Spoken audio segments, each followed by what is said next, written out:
live and only 10 minutes late from the parking lot of Sprouts Farmers Market. He always has trouble with that. No, It's because he doesn't really want to be here.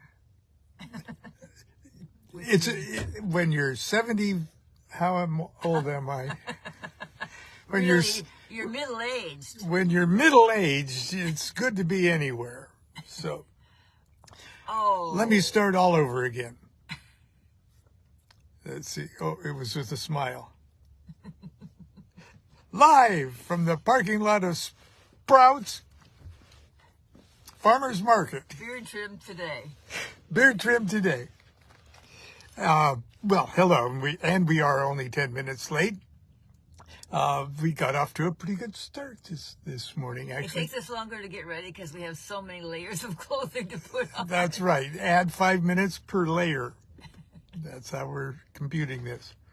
Anyway, we had a wonderful time yesterday. Our good friend Carolyn Tilley came and treated us to lunch, and we had just such a wonderful time. And we sang songs from White Christmas together during lunch. Obscure songs that nobody knows. Now, this may sound pretty lame, but you have to remember who it is that's singing these songs. So, what's your favorite song from White Christmas, dear? Oh, Lord. Don't ask me that. Count Your Blessings. Isn't that on there? Yes.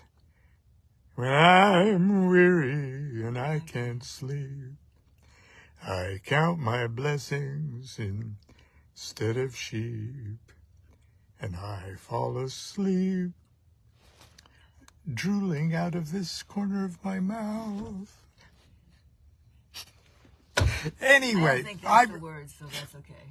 I've got... and it's Bing Crosby. I like... What do you do with a general when he stops being a general? What do you do at a war crimes trial? Send him to the war crimes trial. Yeah. Okay. Well, anyway, I'm going to finish talking about Aleister Crowley and how I would present him to a more general audience, like in the 2005 Fate magazine thing that I started yesterday. But Constance... Oh, and he's going to talk about Crowley's mother. Going to talk about Crowley's mother a little bit, yeah. Oh, yeah. So, which reminded Constance that I'm going to turn it... That we have mothers. Yes. That we had mothers. We had mothers. Yeah, we always have mothers. We all, whether we knew them or not. Here we go. Just... there she is in her, yes. Wow. Well, just let me look at that. Well, you can look at it without being on the phone, honey. In fact, you can listen to it sometimes, too. Every once in a while, I'll listen. Yes, I should listen all the time, like the voice of my angel. Oh, yes, no. Don't go that far. I won't. I know he's... Good morning. Because Lon was gone, I asked him what the show is going to be about, so it just gave me a thought that he's going to talk about Crowley's mother very briefly, but we all have mothers, and it's beginning to be it's the holiday season and Thanksgiving and Christmas, and people often spend times with their parents, living or dead, because if they're not with us, or if they're not with us physically but are alive, we think about them anyway at that time, usually, whether we ever even celebrate, whatever holiday we celebrate that time of year. And I think we choose our parents.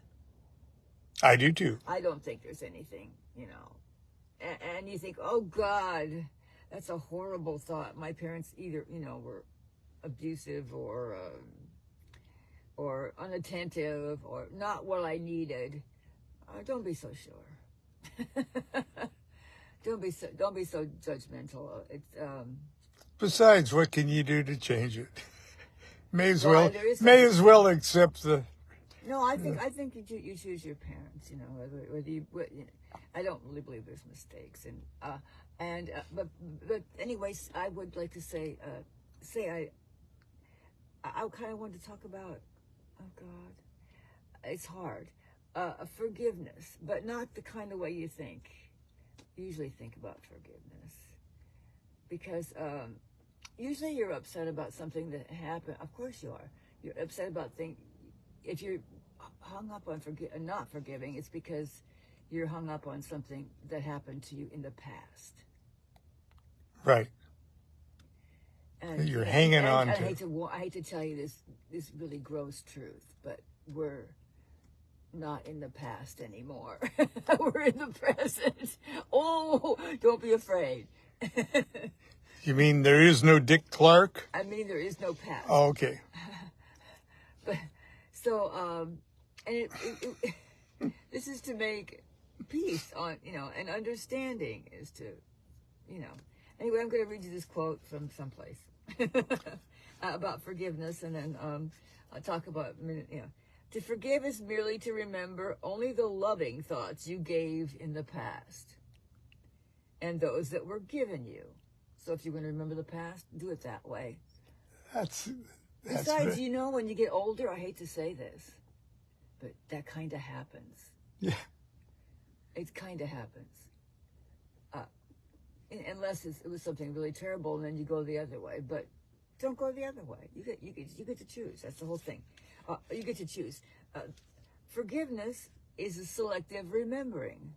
You just get to remember what you want to remember, and with the stuff you don't want to remember, hopefully you've used that. You burned it up, and you've used that energy and put it somewhere else. That's all. It wasn't a waste. Who knows why it happened, but whatever happened to you. But you probably weren't hurt that badly if you're actually still breathing. Yeah, that's it. And kind of be really, often people think someone hurt them on purpose too, or whatever. And often people, things are not excusable, but are understandable that happen to you. And so you got to kind of forgive people for what they didn't do to you. Well, that's... Say that again. That's pretty cool. Well, because people often didn't intend to hurt you, and if you're still living and incapable of changing your outlook on the whole thing, they probably didn't hurt you that much, really. And so just forgive people what they didn't do to you, because we're not really put on this earth. Lon's not put on this earth to be an instrument of me to hurt myself. Well, as much as I... Well, that burden has been lifted from me. Thank you. I lift that from you. Oh, well, thank you very much. Yeah, I think so. And so tell your relatives, which of course everybody says this, I love you, and don't be, just so, because you gotta start somewhere. Yeah. My mother's last words were, I love you over the phone, deathbed, I love you with my whole heart. And I thought, well, maybe we should just start saying that to everything. Because when it's your last breath kind of thing, you kind of mean it. As, you love everything with your whole heart. So equally, don't have to be so special with one or another. Take that specialness and spread it around. And so, even to bugs in the grass. Right. Yeah. And, but start with your people closest to you and your relatives and who are living or dead or far away or near. And so I'm saying to Jean-Paul Lafayette DuQuette, I love you with my whole heart. At Mom's funeral, it was a funny. I don't know. It was a funny eulogy, and I've read it here probably on Mother's Day. But part of the recurring refrain was, as I described, all sorts of things I'm bitter about. I would always end up by saying, "But I've forgotten all about it." That's okay. right. So your camera's back on you, darling. I have nothing more to say. It's enough. That'll be enough for anybody to work on for the next year. For the rest of their lives. Or until you die. The rest of your lives, yes. Until you die and say, "I love you with my whole heart." Okay. Or as they screamed on the battlefields, "I love the earth."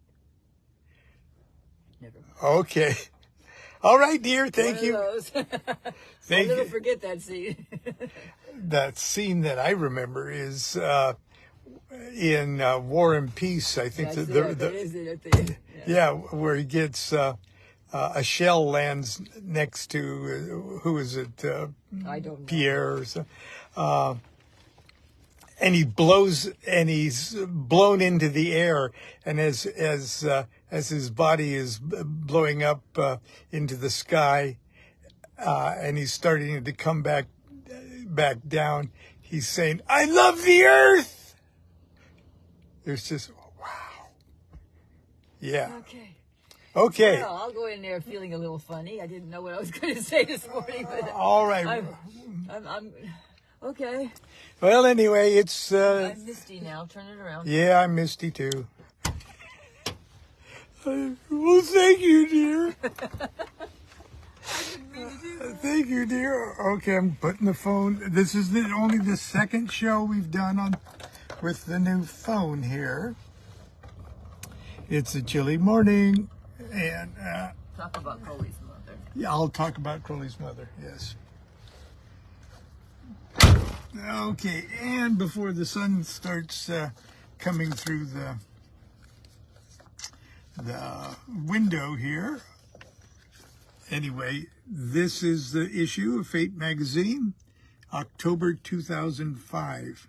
And yesterday I mentioned that on 20 years ago this month, December 2003, I first, as I mentioned yesterday, broke the hymen of this classic magazine with somebody gave a wonderful review of the Understanding Crowley Sloth Tarot, and that sort of opened the door, and so for the next few issues, they asked me to write articles for it, and this was and I was sort of it was like an entry drug to Aleister Crowley and Thelema and magic and stuff, because it was a pretty wild subject for a pretty mainstream magazine. And so my second article was on astral projection and the terror of the threshold, and then the other one was about John Dee, Enochian magic, and it had the tie-in with Queen Elizabeth and her private court wizard kind of stuff that they'd like. And then it finally came to the next issue was going to be issue number 666, the 666th issue of Fate magazine. And so they just let me crawl completely out of the closet for this article, which I read about 3/4 of yesterday, and that I'm going to finish up right now. And it's even got pictures of Crowley. It was well done. It's really a professional magazine, and it is, or was, I'm not sure what its present status is, but eventually published by Llewellyn. Okay. So here's where we left off. The last paragraph I read yesterday. Crowley's adventures and achievements, more than any dozen men of ambition and genius could hope to garner in a lifetime, are dwarfed by his monumental exploits of spiritual self-discovery. His visionary and mystical writings and his efforts to bring together the spiritual systems of East and West make him one of the most fascinating cultural and religious figures of the 20th century. Under the title Crowley Reborn, frequently. Crowley's reputation did not die with him in 1947. His mystique continues to such a degree that today he is the favorite past life of many individuals who are, shall we say, unbalanced. Over the years, I've met quite a few individuals who have claimed with grim-faced conviction to be Aleister Crowley Reborn. By the late 1970s, I had lodged so many encounters with Aleister Crowley #2s that I was contacted by famed occultist Israel Regardie, one-time secretary to Crowley, who suggested he and I pool our letters and anecdotes and publish them in a book titled Lieber Nuts. My favorite case was a gentleman in Southern California who self-published a spiral-bound book supporting his claims. Regardie forwarded me his information and suggested I go to the book launch party at the man's home to investigate. I thought it might be fun, so I went. This incarnation was a pleasant enough fellow in his mid-20s with a thick, dark beard that nearly obscured his entire face.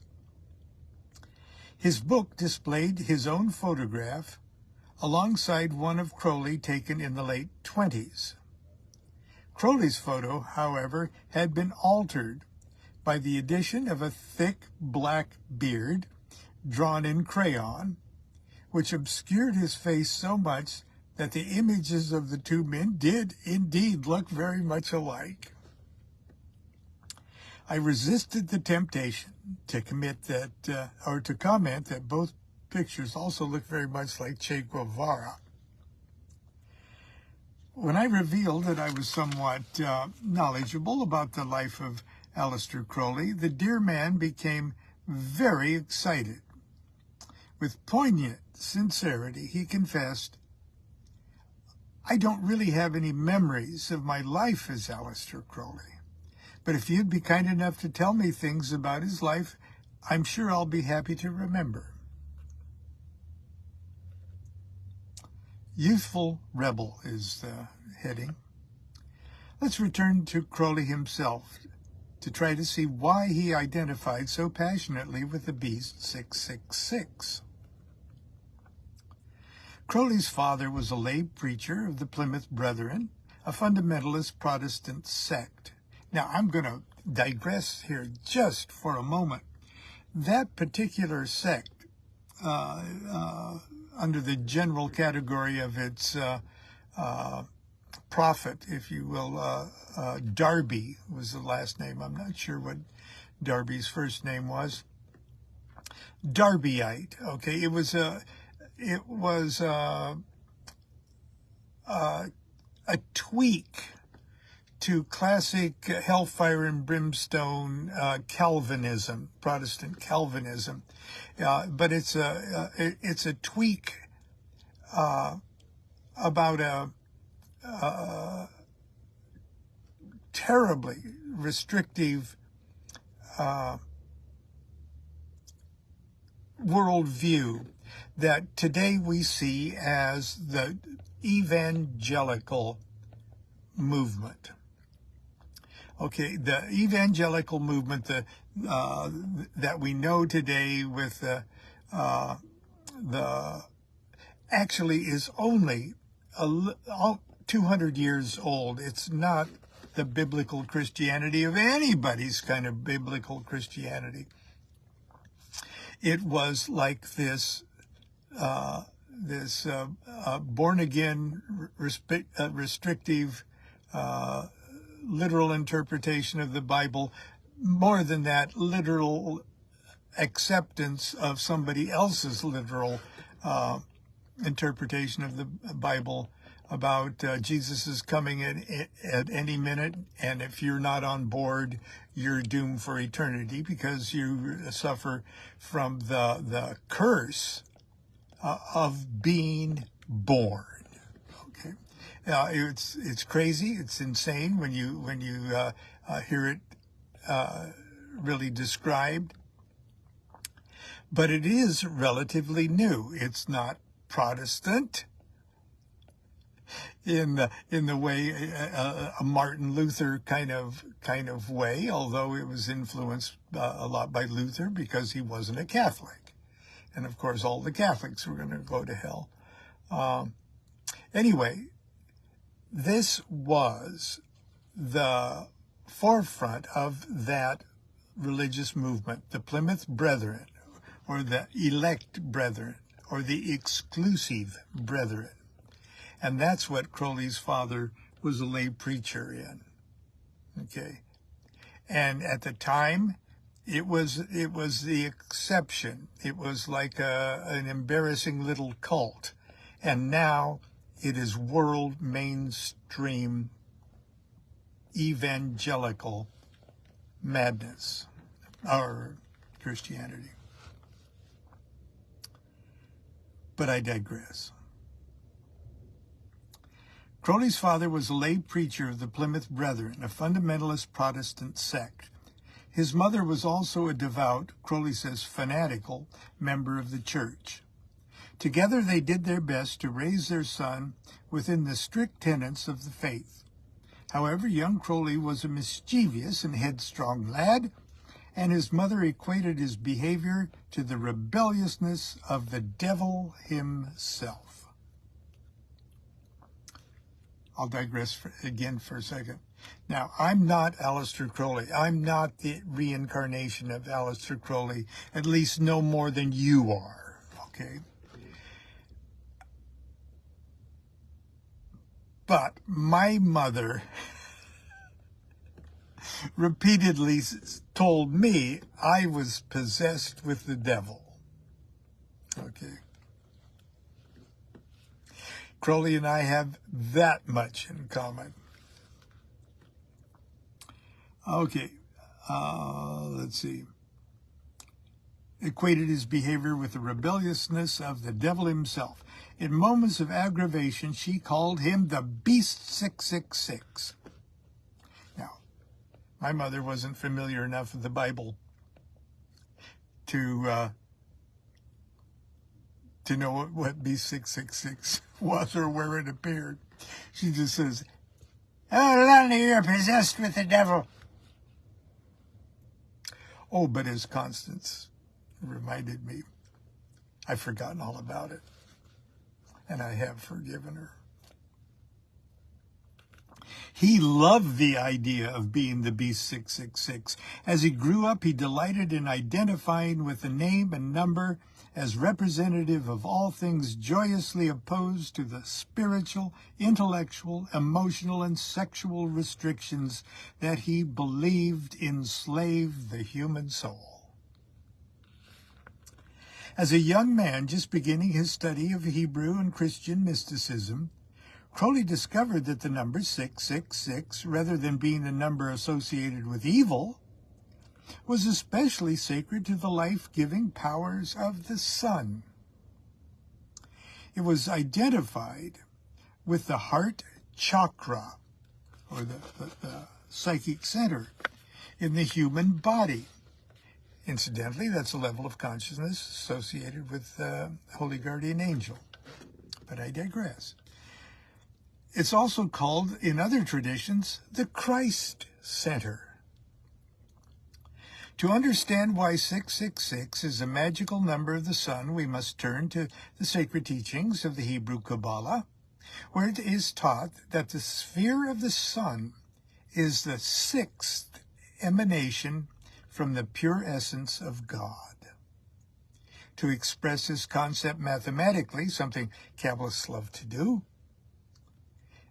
a square composed of 36 squares, 6 by 6.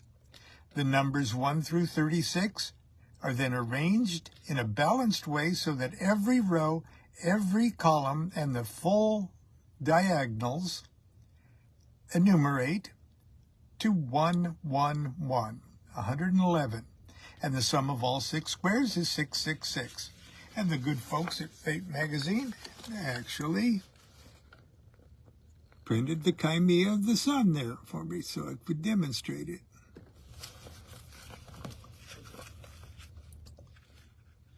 Okay. Under the heading Little Sunshine, Crowley tried to explain this in court when he testified in a 1934 lawsuit. He was asked, "Do you take to yourself the designation of, quote, the Beast 666? Yes. Do you call yourself the Master Therian?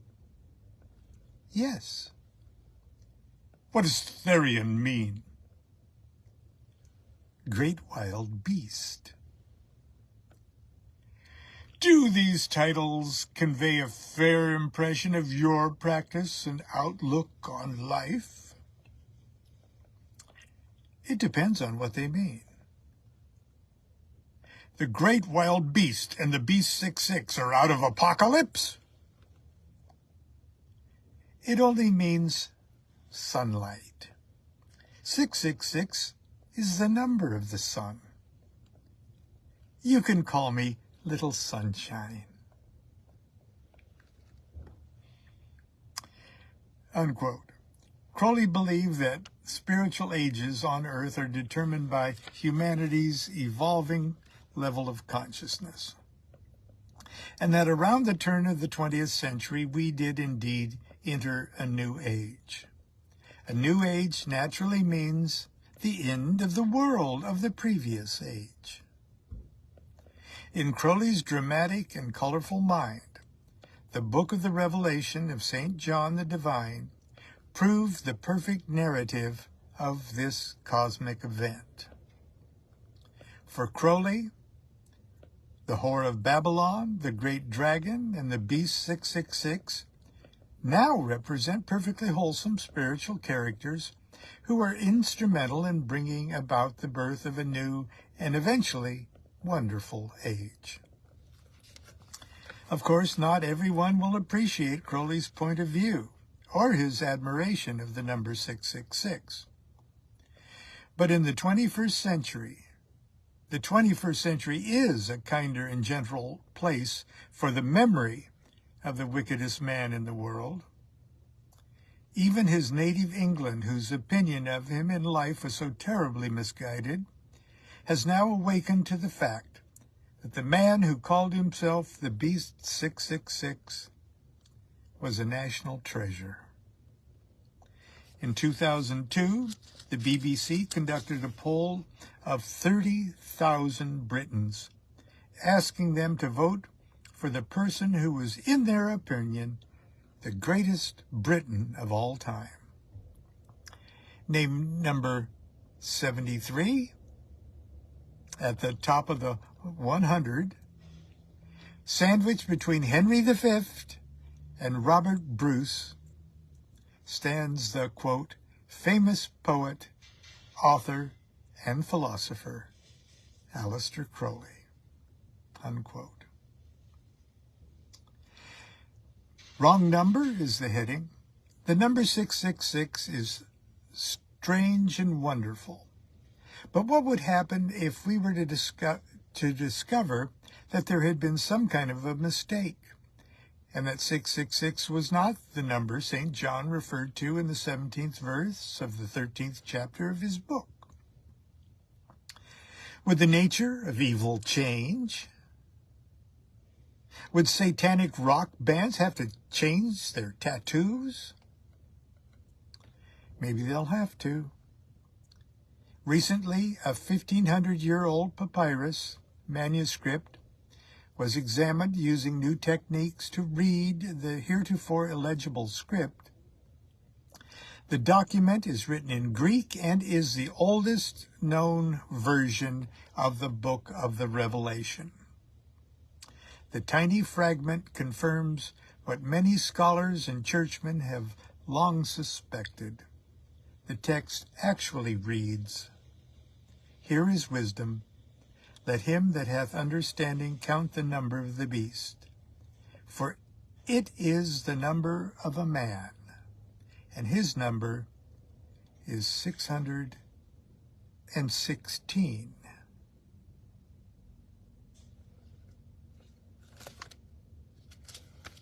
And that's my completely Lon out of the closet, trying to explain Crowley, the B666, to a relatively mainstream audience rather than people interested in already occult things. Anyway, that's it.